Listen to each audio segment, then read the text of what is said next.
हरे कृष्णा सज्जनों, मेरा नाम साधना है और मैं उत्तराखंड के केदार घाटी से हूँ। सज्जनों, मैं अपने साथ हुई भगवान की लीलाओं का अनुभव आपके साथ साझा करती हूँ। आज इसी क्रम में भगवान की यह लीला है। सज्जनों, मैंने पूर्व में बताया था किसी वीडियो में कि मेरे हृदय में ज्योति है और वो वही स्तंभित है।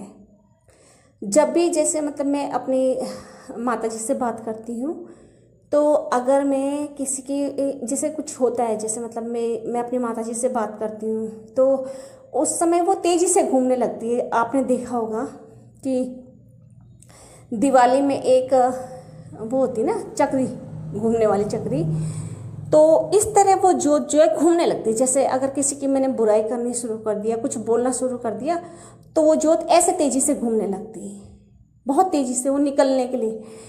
तो कान्हा जी मुझे सचेत कर रखा पहले भी कि अगर तूने कभी किसी की बुराई करी तो ये जोत तुरंत तेरे हृदय से निकल जाएगी।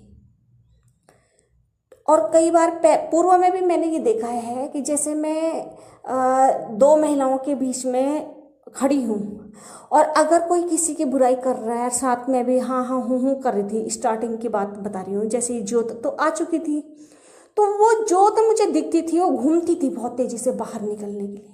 ऐसे वो मुझे दिखाती थी कि वो बेचैन हो रही है बाहर जाने के लिए। तो कान्हा जी ने फिर मुझे बार बार सचेत भी किया कि अगर तो इस तरह से जैसे किसी की बुराई में हाँ हाँ भी करेगी तो ये जोत तेरे अंदर नहीं रहने वाली, ये निकल जाएगी। तो जैसे मैं अपनी माता जी के साथ बात करूं तो ये जोत फिर तेजी से घूमने लगी। होती है ना कि कुछ कुछ बातें जैसे होती है चाची लोगों की भी, ताई की भी, अब होती है, कुछ देवरानी जेठानी में होता है, आपस में थोड़ा सा बैर हो जाता है। तो अगर मैं बातें भी सुन लूँ करूँ, अगर मुख से निकल भी जाए गलती से, क्योंकि पता है जोत है अंदर तो वो जरा सा भी वो बुराई नहीं करने देती, लेकिन अगर भूलवश करूँ तो बिल्कुल निकलने के लिए तैयार हो जाती है। तो एक बार तो पहले जा भी चुकी है और फिर उसके बाद आ गई थी, वो समा रखी है मेरे हृदय में। अब जब भी कभी ऐसा होता है, ऐसी सिचुएशन होती है कि कहीं पे अगर बुराई मुझे सुनी ही रही हूँ, मैं मजबूरीवश, तो भी वो बहुत तेज़ी से घूमती है, वो नहीं रहना चाहती उस टाइम पे, वो अंदर वो जोत निकलने को भागती है। तो इस वजह से भी मैं समाज से करती हूँ कि मैं कभी ना रहूँ ऐसे माहौल पे, कभी भी ना रहूँ, ऐसी जगह पे कभी ना रहूँ जहाँ पे बुराई हो रही हो किसी की, या मुझे करनी पड़े, या हाँ हूँ भी करनी पड़ेगी उसमें, तो भी बराबर का पाप का भागी है। तो वो जोत परेशान होने लग जाती है अंदर से, ऐसी चक्र की तरह घूमने लगती है। मुझे पता चल जाता है, दिखती है ना, वो दिखती है मुझे वो निकलते हुए कि वो अब निकलूंगी मैं। तो बार बार मुझे कान्हा जी ने 2-3 बार पूर्व में सचेत किया था, तो तब से ऐसे ही अपनी माता जी से भी फ़ोन से बचती हूँ, करने में भी बोलती भी हूँ कि माता करो ही मत, किसी की कोई भी बात मत करो। इस तरह से मेरे साथ ये घटनाएं हैं। तो तब मैं नहीं करती, ना मेरी माता जी करती हैं, लेकिन इसलिए भी। और फिर जब मैंने कान्हा जी को बोला कि जोत वाली बात तो है ही साथ में, लेकिन कान्हा जी चाहते थे कि मैं उनकी भक्त से बात करूं, वो परेशान हो रही है, उनको अपने भक्त का भी दुख दिखा। लेकिन जब मैंने कह दिया उनसे कि वो तो भाई वो बुराइयां करती हैं सामने पे और किसी की, तो फिर मेरा मन नहीं लगता है पूजा में। और ये तब उसके बाद कान्हा जी ने फिर मुझे कभी नहीं बोला कि तुम बात करो। तो ये भी है मेरे साथ, ज्योति का भी ये है कि जोत है हृदय में, तो वो ऐसे करती है, वो परेशान होती है। जैसे कहीं पे ऐसा माहौल हो, तो इसलिए मैं सांसारिक तो हो ही नहीं सकती, क्योंकि सांसारिक हो जाऊंगी तो तुरंत वो जोत निकल के चली जाएगी और फिर मेरी विक्षिप्त सी अवस्था हो जाती है उसकी जाते। ऐसा लगता है जैसे मैं क्या हूँ, खाली सा हो जाता है, जैसे कि अंदर से प्राण गए, निकल गए, कुछ है ही नहीं। किसी भी चीज़ में मन नहीं लगेगा, इतनी बेचैनी होगी कि ऐसा मन करेगा जैसे पागल अवस्था हो जाती है, ऐसा हो जाती है मेरी। जैसे सिर्फ एक बार निकली थी वो जोत, सिर्फ एक बार निकली थी और उसके बाद तो कभी गई नहीं। लेकिन वो परेशान होती है, जैसे ऐसा माहौल होता है जहाँ पे अगर मैं वहाँ खड़ी हूँ हाँ कर रही हूँ या सुन रही हूँ किसी की वो बुराई, तो तेज़ी से घूमती है, बहुत तेज़ी से घूमती हूँ निकलने के लिए। इसलिए मैं सांसारिक चीज़ों से बचती हूँ। ये भी बहुत बड़ी वो है कि कारण कि मैं इसलिए सांसारिक होना ही नहीं चाहती, क्योंकि मैं नहीं चाहती ये ज्योत मेरे से निकल जाए, चले जाए, मैं नहीं चाहती। मैं चाहती है मेरे हृदय में स्तंभित रहे। तो इस तरह से है सज्जनों मेरे साथ। और माला करते रहिएगा, भगवान नाम जाप करते रहिएगा, भगवान बहुत सरल प्राप्ति है। भगवान ने कहा भी है, पता नहीं किस में कहा है, महाराज लोग कहते हैं कि भगवान कहते हैं कि मैं सरल हृदय को भी प्राप्त हूँ।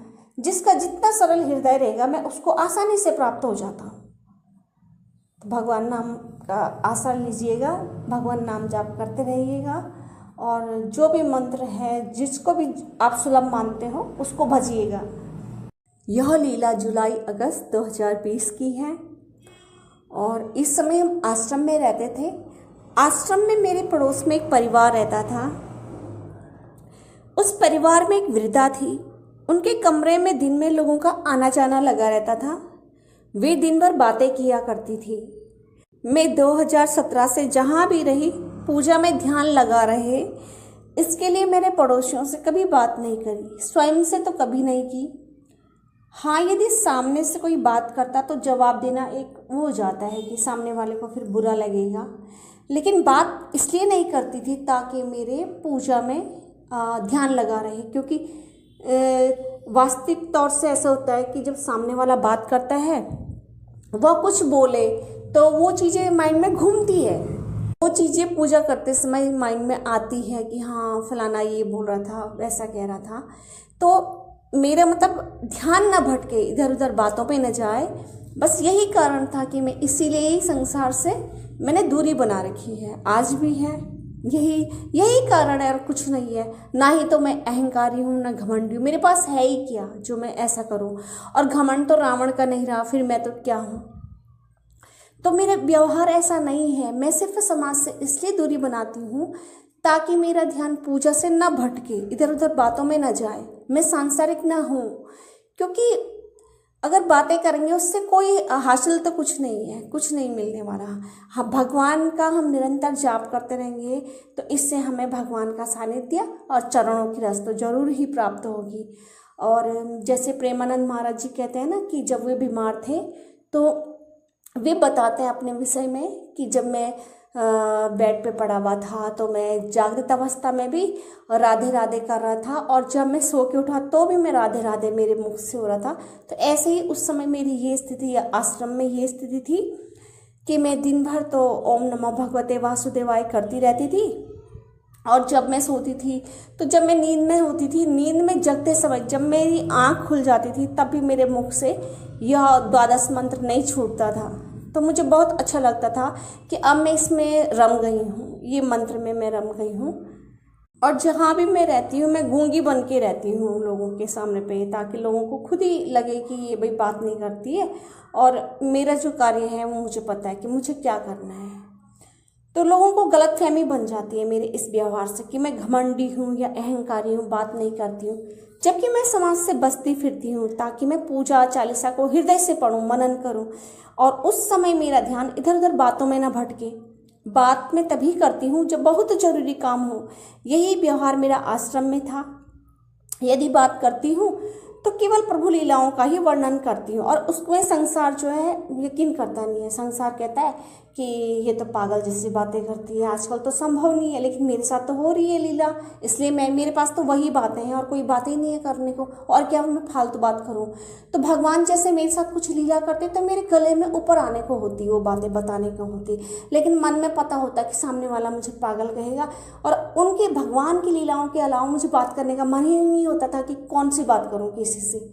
तो जब मैंने संसार का रवैया देखा कि संसार मतलब नीरस है, भगवान की लीलाओं की तरफ नीरस है, उनको कोई वो नहीं है, और उल्टा तो वो इस चीज़ को एक्सेप्ट नहीं करेंगे कि होता होगा ऐसा, बल्कि वो यही कहेंगे कि हाँ ये पागल होगी और ऐसी ऐसी बातें कर रही है। तो इसलिए भी मैंने भगवान से ही अपना नाता रखा, और मेरे को मैं समाज से करती चली गई, और मतलब मेरे को यही था कि मुझे बस आध्यात्म के क्षेत्र में ही रहना है, और मुझे सांसारिक नहीं होना है। क्योंकि संसार सामने पे कुछ और है, पीठ पीछे कुछ और है।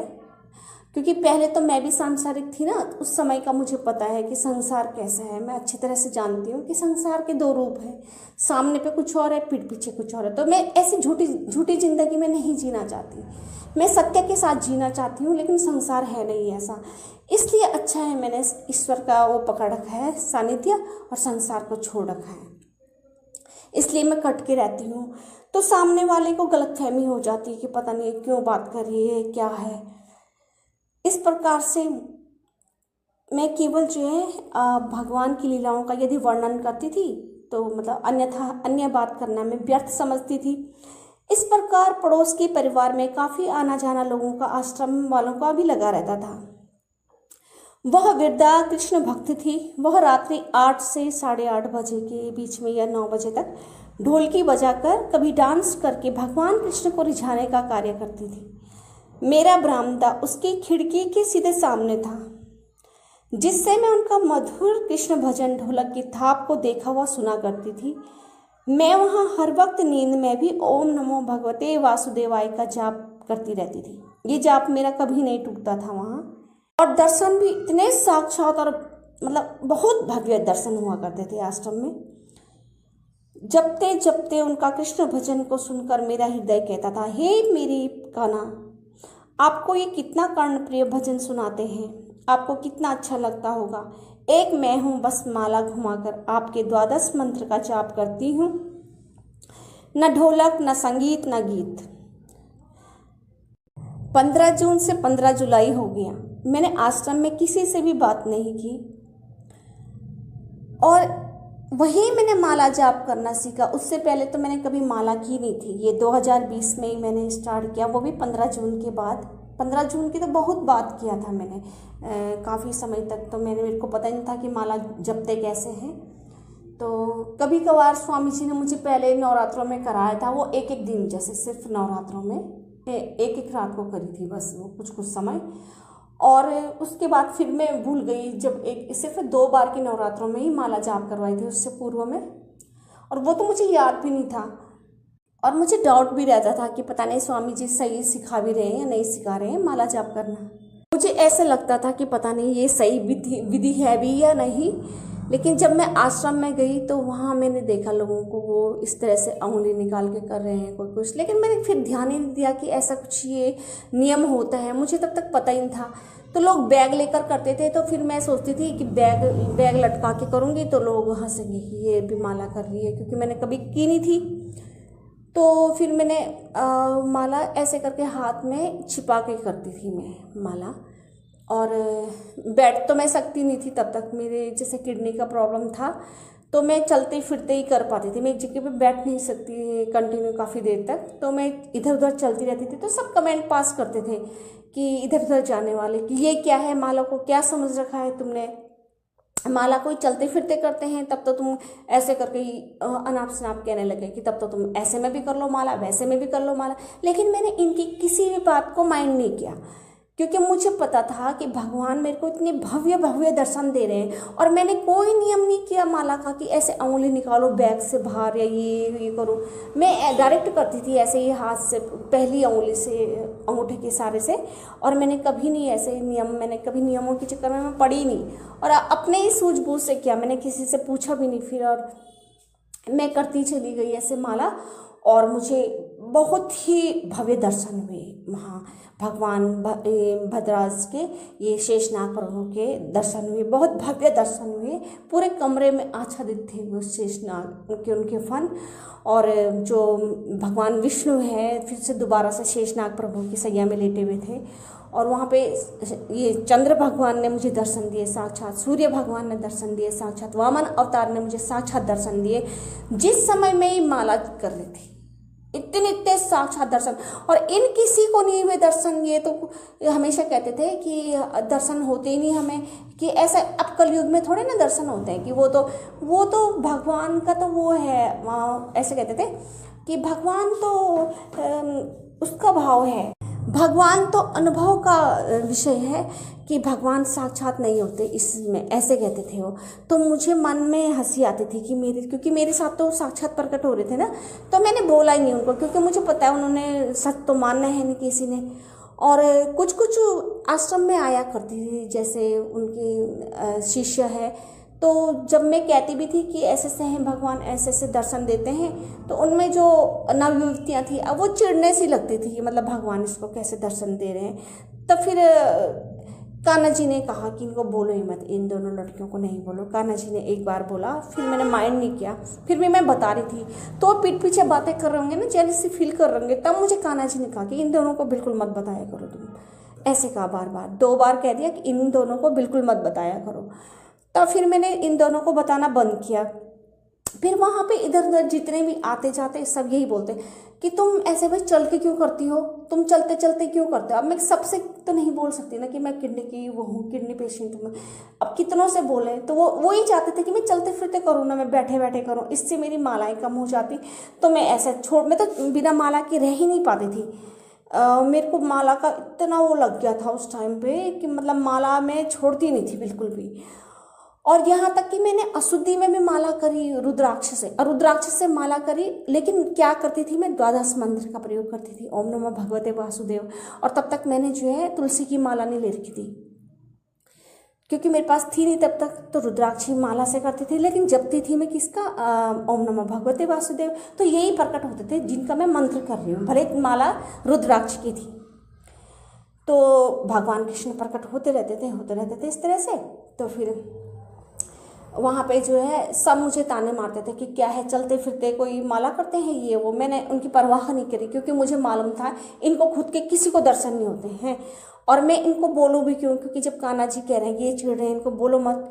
तो फिर मुझे पता था कि जब दर्शन हो ही रहे हैं, मुझे ऐसे चलते फिरते करने से भी दर्शन हो रहे हैं, तो मैं क्यों छोड़ूं इसको। अपने मन में मैंने सोचा, और मैंने करती रही माला। एक दिन में मैं 180 माला करती थी उस टाइम पे। 150 तो था ही, 150 से ऊपर जितना कर सकती थी मैं करती थी, रात के काफ़ी देर लेट तक।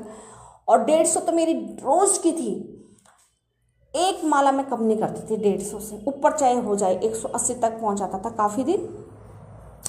तो मैं इतनी मालाएं करती थी, इतनी माला करती थी। बहुत होता है, पहले तो 150 ही बहुत होता है, फिर 180 तक पहुंचना। क्योंकि मैंने भरत जी का चित्र पढ़ा था, जो जिनके नाम से हमारे देश का नाम है भारत। तो उनके विषय में कहा जाता था कि जब वे माला करते थे तो वो 200 से ऊपर की माला करते थे उस समय। मैंने किसी में सुना था उनका चरित्र। तो फिर मुझे ऐसा लगता था कि मैं तो 200 तो कर ही लूँगी, लेकिन 200 कभी नहीं हो पाती थी मेरे से, मुश्किल से 180 हो पाती थी। तो मैं लगी रहती थी माला करने पे। तो फिर कमेंट पास करते थे इधर उधर आने जाने वाले कि ये क्या है, चलते फिरते करती है। और मुझे इतने अच्छे दर्शन हो रहे, इतने भव्य दर्शन हो रहे, तो मैंने इनके बोलने की कभी परवाह नहीं करी। और ये सब मुझे डांटा करते थे कि क्या है, कृष्ण भगवान का आश्रम है और तुम यहाँ रुद्राक्ष माला लेकर खड़ी हो, रुद्राक्ष की माला से कर रही हो। तो मैंने ये भी फिर मैंने माइंड नहीं किया। क्यों? क्योंकि कर तो मैं रुद्राक्ष की माला से रही थी, और इतने खतरनाक मुझे शेषनाग प्रभु ने दर्शन दिए, भगवान कृष्ण ने दर्शन दिए, विष्णु भगवान ने दर्शन दिए। तो मैं क्यों ना करूं, मैं तो फर्क ही नहीं करूंगी फिर कि क्या तुलसी की माला और क्या रुद्राक्ष की माला। वो तो मंत्र पे निर्भर है, जिसको तुम पुकारोगे जिस नाम से वो वही प्रकट हो जाएगा। माला चाहे तुम कोई सी भी ले लो, साधारण माला भी लोगे तो भी वो प्रकट हो जाएंगी। ऐसा अब मुझे महसूस होता है भगवान का कैसा है मतलब व्यवहार प्रकट होने के लिए। भगवान तो जिस नाम से पुकारेंगे वो प्रकट हो जाएंगे। माध्यम माला का आप कुछ भी रखिए। तो फिर मैंने बिल्कुल भी माइंड नहीं किया कि ये चाहे मुझे कुछ भी बोलते रहे। मैंने अपनी माला ही नहीं छोड़ी और अशुद्धि में भी नहीं छोड़ी। लोग मेरे को ये तो था कि ये पाप है, लेकिन मैं अपना क्या करूं जब मैं माला नहीं छोड़ सकती। क्योंकि उस टाइम पे आश्रम का खाने का तो हम पेमेंट कर देते थे, तो मुझे बनाना नहीं होता था। तो मैं खाली तो रह नहीं सकती, और बिना माला के भी मैं रह नहीं पा रही थी, वहाँ पर करती रह रही थी। तो फिर मैंने क्या किया कि अशुद्धि में गंगा जल छिड़का, गंगा जल से अपनी माला धोई और करती रही। तो मेरे को भगवान ने भी कभी मना नहीं किया, अशुद्धि में कभी मना नहीं किया मुझे कि तू अशुद्धि में ये माला से मत कर। तो मैं रुद्राक्ष की माला से करती थी हमेशा से। तुलसी की माला तो मैंने 2020 के बाद खरीदी, 2021 के समय खरीदी मैंने तुलसी की माला, जब हमने आश्रम भी छोड़ दिया था। तो मैंने हमेशा अशुद्धि में भी करी है रुद्राक्ष की माला से, और बीच बीच में मैं तुलसी से भी करी थी अशुद्धि में। तो मेरे को फिर तुलसी माता ने प्रकट होकर मना किया जब मैं तुलसी की माला से करी थी मैंने, जबकि मैं अशुद्धि में थी। और मैंने हाथ जो है गंगा जल से धोए और गंगा जल छिड़का, गंगा जल में मैंने भिगोई वो तुलसी की माला और मैं करने लगी। तो एकदम साक्षात प्रकट हो गई तुलसी माता। तुलसी माता ने गर्दन हिलाई कि नहीं, ऐसे क्या, नहीं। तो उस समय फिर मैंने उस समय से तुलसी महारानी को मैंने अलग रख दिया। मैं अशुद्धि में अब तुलसी से कभी नहीं करती कि जब भगवती ने खुद ही कह दिया कि मेरी माला मत करो, ऐसे गर्दन से हिला के नहीं कहा। तो फिर माला दिखाई, पहले माला दिखाई और माला में सड़ी हुई माला दिखाई, जैसे हाथ में सड़ी हुई माला ले रखी मैंने और मैं कर रही हूँ। तो एकदम से प्रकट हो गई भगवती। तो भगवती ने ऐसे मना किया गर्दन से कि नहीं नहीं नहीं। तो तब फिर तुलसी की माला मैंने छोड़ दी। तुलसी की माला फिर मैं अशुद्धि में कभी नहीं छूती भी नहीं, वो पहले ही रख देती हूँ अलग।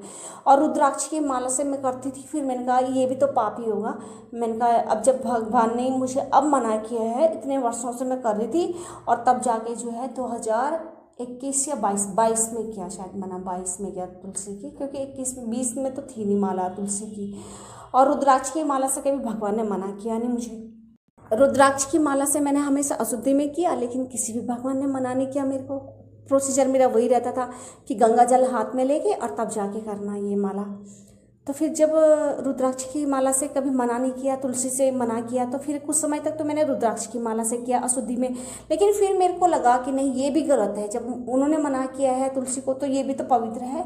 तो फिर मैंने वो भी, उससे भी नहीं करती। फिर अब मैंने एक पत्थर की माला ले रखी है अशुद्धि के टाइम के लिए, क्योंकि मैं तो बिना माला के रह नहीं सकती। जैसे काम करते करते तो मैं मुखाग्र करती रहती हूँ, मुंह से बोलती रहूँगी, हाथों से काम करूँगी घर का। और जब कभी भी मुझे टाइम मिल गया, जैसे 1 माला हो गया दिन में या 2 माला हो गए, कभी भी जैसे समय मिल गया थोड़ा सा भी, तो उस समय जैसे अगर मैं चाह रही हूँ कि चलो मैं माला से कर लेती हूँ, तो उस समय के लिए मैं जैसे माला का यूज करूँगी अशुद्धि में, तो मैं करती हूँ पत्थर की माला। अब मैंने पत्थर की माला खरीद रखी है काले रंग की, तो अशुद्धि के समय पे मैं काले रंग की माला से करती हूँ और वो दोनों मैंने एकदम से अलग रख देती हूँ। तो इस तरीके से तो उस टाइम पे मैं करती थी। 2020 की लीला बता रही मैं कि 2020 में मैं करती थी आश्रम में माला जब। तो सब मुझे जैसे कमेंट पास करने लगे कि तुम क्या है ये चलते फिरते करते हो माला। मैंने अनसुना करा, मैंने कहा मेरे को तो खतरनाक दर्शन हो रहे हैं, इन्हें क्या पता, इनको बगने दो, मैं तो करती रहूँगी।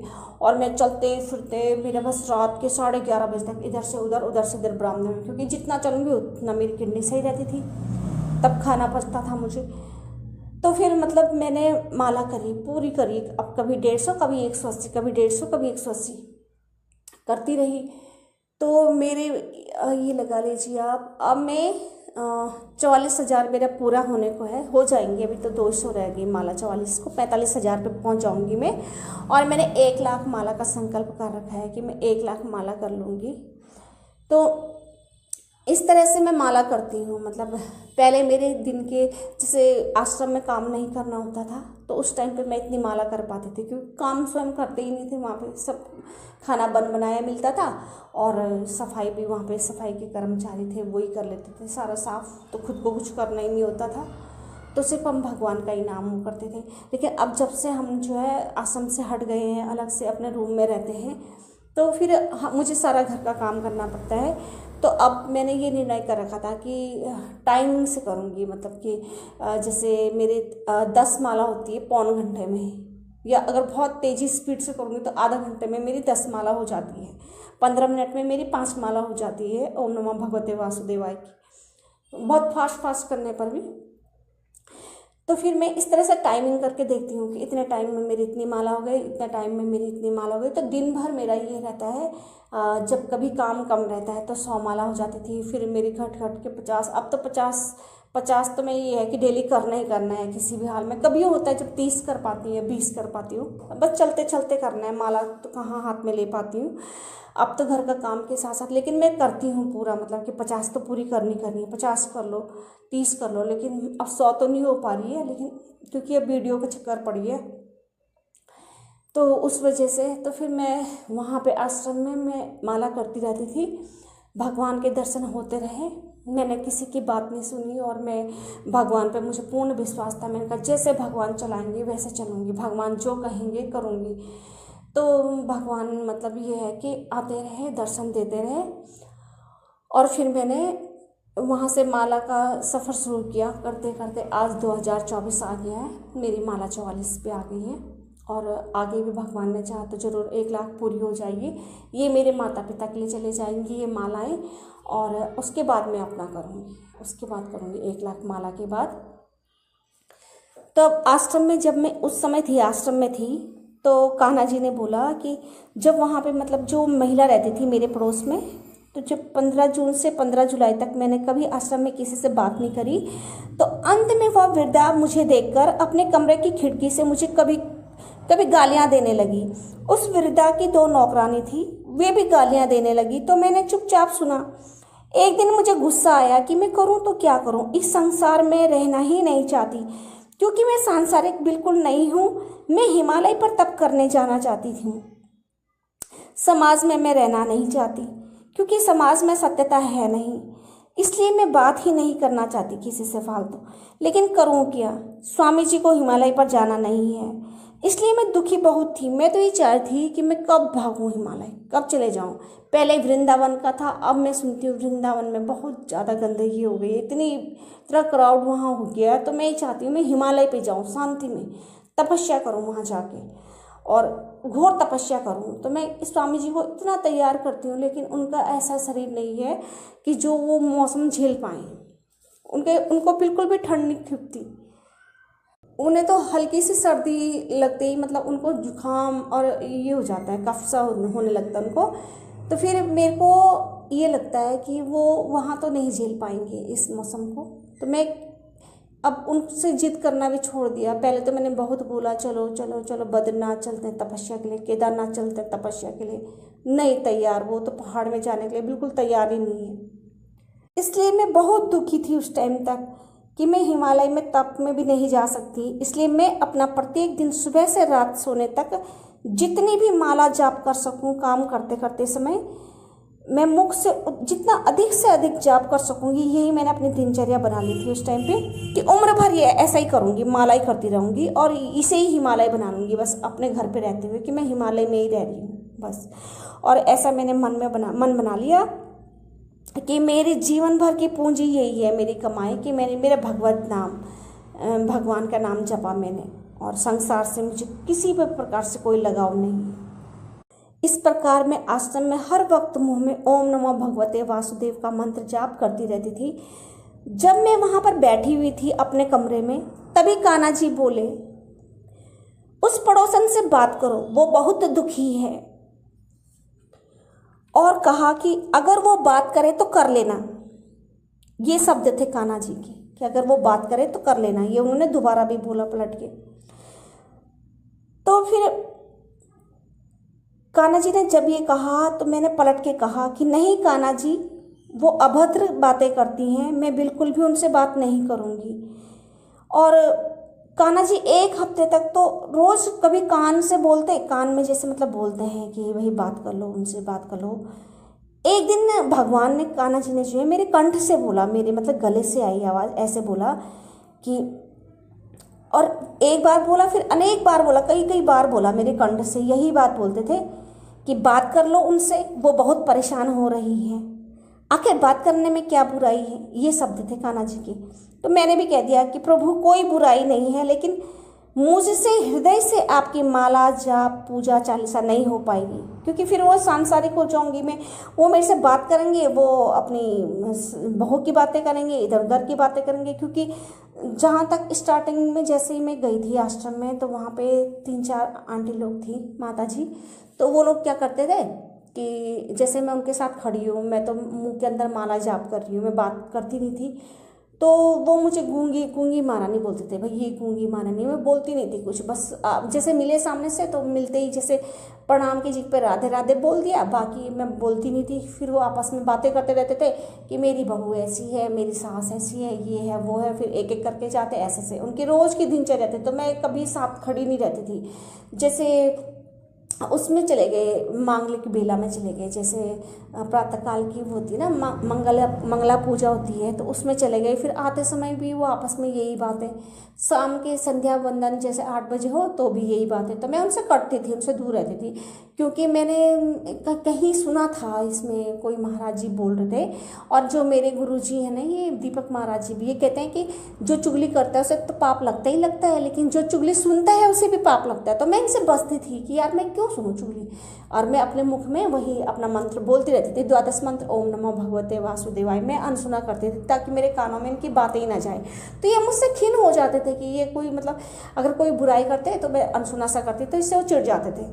प्रकार से मैंने कान्हा जी से बोला कि कान्हा जी, मैंने कहा प्रभु कोई बुराई तो नहीं है, लेकिन मुझसे हृदय से कोई माला जाप पूजा चालीसा हृदय से नहीं हो पाएगी, फिर मैं करूं क्या अपना। तब कान्हा जी ने मेरी बात तो सुनी, लेकिन उसके बाद दोबारा मुझे कभी नहीं कहा कि पड़ोसन से बात करो, क्योंकि मैंने स्पष्ट बता दिया उनसे कि अगर मैं उनसे बात करने लगूंगी तो फिर मेरी आपकी पूजा नहीं हो पाएगी हृदय से। क्योंकि जब मैं अपनी बात बता रही हूँ, औरों के तो पता नहीं, पर मैं अपना बता रही हूँ कि मैं रोज़ जैसे मतलब कान्हा जी के 108 नामावली करती हूँ, सुबह और शाम को और रात को, हमेशा करूँगी एक दिन में। कभी ऐसा नहीं जाता है कि नहीं हो पाती है, लेकिन जब जब करती हूँ तो अगर भगवान का ये लिखा है उसमें कि भगवान के 108 नाम में लिखा हुआ है कि पदम नाभाए पदम गर्भाए, तो मैं हृदय से उसको सोचती हूँ कि अच्छा पदम गर्भाए इनका नाम क्यों है, फिर इनका नाम प्राण है, इनके कई नाम हैं, तो मैं उन नाम, जैसे ये गरुड़ ध्वजाए, ओम गरुड़ ध्वजाए नमः, गरुड़ापति नमो नमः, तो इनके इस तरह के नाम हैं। तो सब नामों को मैं हृदय की गहराई से पढ़ती हूँ कि ये नाम है मेरे प्रभु के, कमल नयन है तो क्यों है इनके, तो इस तरह से नाम है इनके। तो अजीब अजीब से भी है उसमें, जैसे रणांग युद्ध है एक, और बहुत सारे अजीब अजीब से नाम है जो मतलब उच्चारण बड़ा टफ है, तो उसको समझ के मैं पढ़ती हूँ। लेकिन इसलिए पढ़ती हूँ क्योंकि मेरे मन लगता है उस टाइम पे कि, क्योंकि कहते हैं ना कि भगवान वहीं वास करेंगे जहाँ हृदय खाली होगा। अब मेरा तभी तो चलेगा मेरा दिमाग, जब मेरे दिमाग में कुछ गंदगी भरी नहीं होगी। अब मैं अड़ोस की भी सुनूंगी, पड़ोस की भी सुनूंगी, और तब मेरा सही अर्थ तो लगेगा नहीं, मेरी उनकी बातें भी आएगी। मैं अपना व्यवहार बता रही हूँ कि मेरी इधर उधर की बातें भी घूमती है फिर दिमाग में, जब मैं किसी से कुछ बात करूँगी तो वो बातें मेरे दिमाग में घूमती हैं।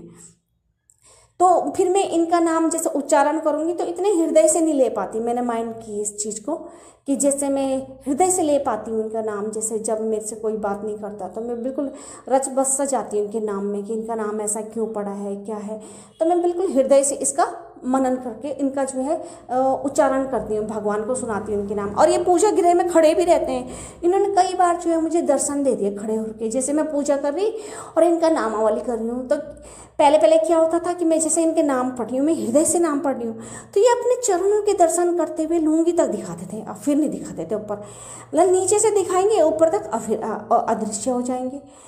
तो इसलिए क्योंकि मैं हृदय से कर रही हूँ इसलिए वो आ रहे हैं। तो ये सब चीज़ें मैं नहीं चाहती कि ये चीज़ें मेरे छूट जाए, भले संसार छूट जाए, पर मैं ये चाहती हूँ कि भगवान न छूटे मेरे साथ किसी भी तरह से।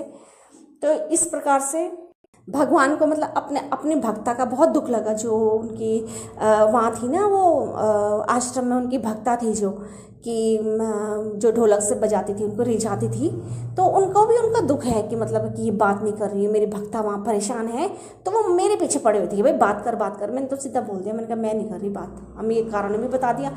उसके बाद कान्हा जी को पता चल गया कि भाई ये भी अब बोल रही है तो क्या करे, तो उसके बाद कभी नहीं बोला फिर मुझे कान्हा जी ने।